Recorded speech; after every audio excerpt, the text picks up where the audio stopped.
بسم اللہ الرحمن الرحیم۔ حضرت ابراہیم علیہ السلام کے بیٹے حضرت اسماعیل علیہ السلام کے 12 بیٹے تھے۔ ان کی نسل اس قدر ہوئی کہ مکہ مکرمہ میں نہ سما سکی اور پورے حجاز میں پھیل گئی۔ ان کے ایک بیٹے کے دار کی اولاد میں عدنان ہوئے۔ عدنان کے بیٹے ماد اور پوتے کا نام نزار تھا۔ نزار کے 4 بیٹے تھے، ان سے ایک کا نام مضر تھا۔ مضر کی نسل سے قریش بن مالک پیدا ہوئے، یہ فہر بن مالک بھی کہلائے۔ قریش کی اولاد بہت ہوئی، ان کی اولاد مختلف قبیلوں میں بٹ گئی۔ ان کی اولاد سے کسی نے اقتدار حاصل کیا۔ کسی کے آگے 3 بیٹے ہوئے، ان میں سے ایک عبدالمناف تھے، جن کی اگلی نسل میں ہاشم پیدا ہوئے۔ ہاشم نے مدینہ کے ایک سردار کی لڑکی سے شادی کی، ان کے یہاں ایک لڑکا پیدا ہوا، اس کا نام شیبہ رکھا گیا۔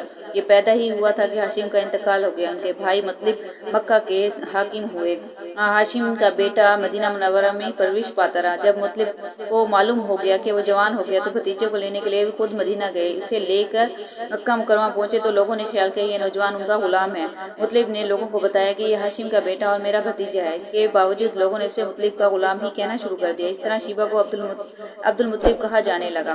انہیں عبد المطلب کے ہاں حضرت ابو طالب، حمزہ، عباس، عبداللہ، ابو لہب، حارث، زبیر، زرار اور عبد الرحمن پیدا ہوئے۔ ان کے بیٹے عبداللہ سے ہمارے نبی حضرت محمد صلی اللہ علیہ وسلم پیدا ہوئے۔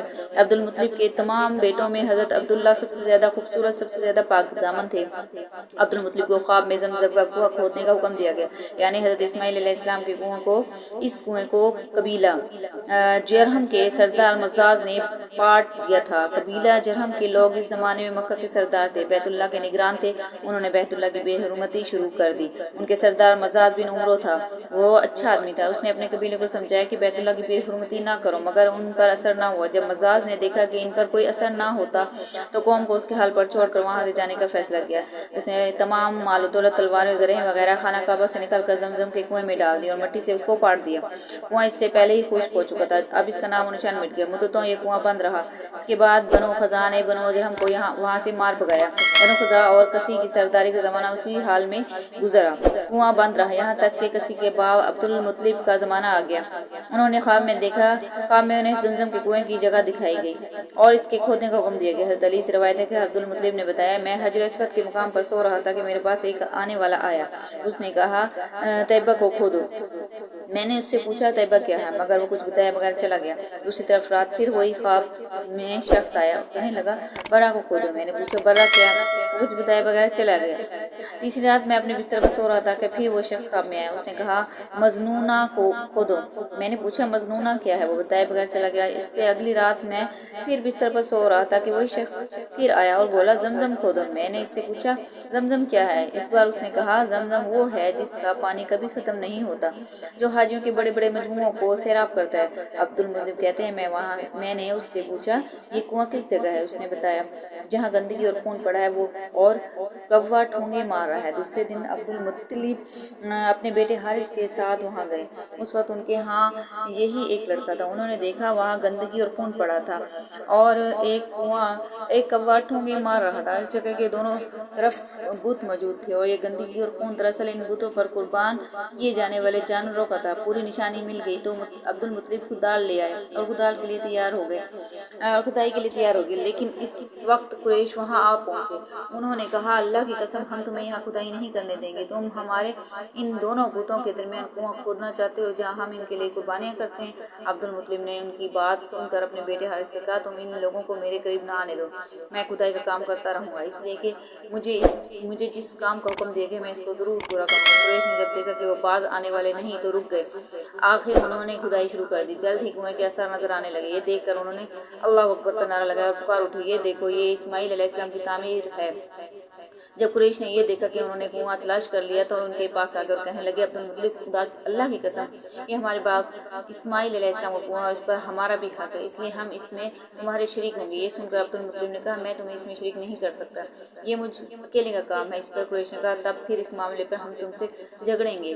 عبد المطلب نے کہا کسی سے فیصلہ کر لو۔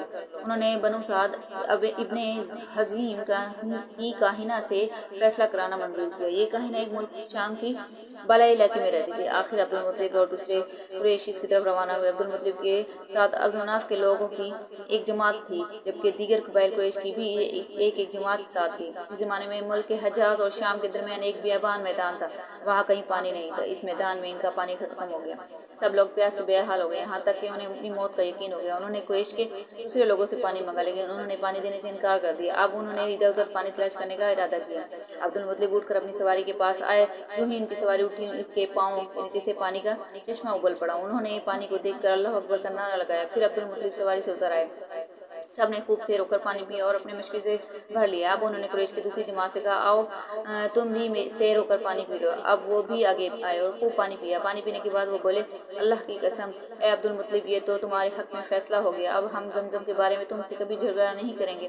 جس ذات نے تمہیں اس بیابان میں سیراب کر دیا، وہی ذات تمہیں زمزم سے بھی سیراب کرے گا، اس لیے یہیں سے واپس چلو۔ اس طرح قریش نے جان لیا کہ اللہ تعالیٰ عبد المطلب پر مہربان ہے، لہٰذا ان سے جھگڑنا بے سود ہے اور کاہنہ کے پاس جانے کا کوئی فائدہ نہیں۔ چنانچہ جب سب لوگ واپس لوٹے، واپس آ کر عبد المطلب نے پھر کنویں کی کھدائی شروع کی۔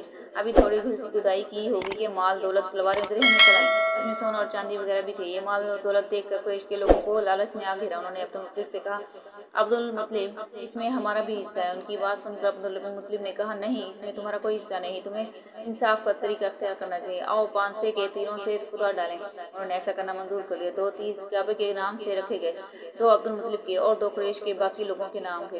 پانسا پھینکا گیا تو مال اور دولت کعبہ کے نام نکلا، تلواریں اور ذرے عبد المطلب کے نام، اور قریشیوں کے نام کے جو تیر تھے وہ کسی چیز پر نہ نکلے۔ اس طرح فیصلہ ہو گیا۔ عبد المطلب نے کعبے کے دروازے کو سونے سے سجا دیا۔ زمزم کی کھدائی سے پہلے عبد المطلب نے دعا مانگی تھی کہ اے اللہ، اس کی کھدائی کو مجھ پر آسان کر دے، میں اپنا ایک بیٹا تیرے راستے میں ذبح کروں گا۔ اب جب کہ کنواں نکل آیا تو انہیں ایک اور حکم دیا گیا، اپنی منت پوری کرو، یعنی ایک بیٹے کو ذبح کرو۔